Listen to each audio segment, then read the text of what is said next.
दोस्तों ये गाड़ी हम लोग टाइट मिला दे, इंजन ऑयल डाल दे, तो थोड़ा सा कैमरा में मेरा प्रॉब्लम हुआ था, तो अचानक बैटरी लो हो गया था कैमरा का, इसलिए वीडियो फुल नहीं आ पाया।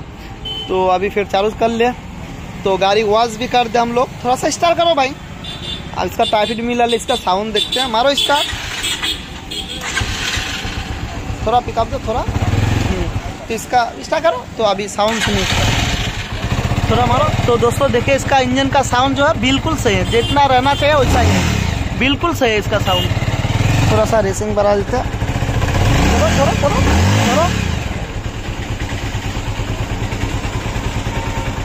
तो दोस्तों इसका साउंड देखो, बिल्कुल सही है इसका साउंड अभी।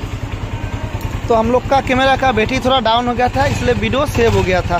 देखिए ट्रैफिक मिला ले, बिल्कुल सही है।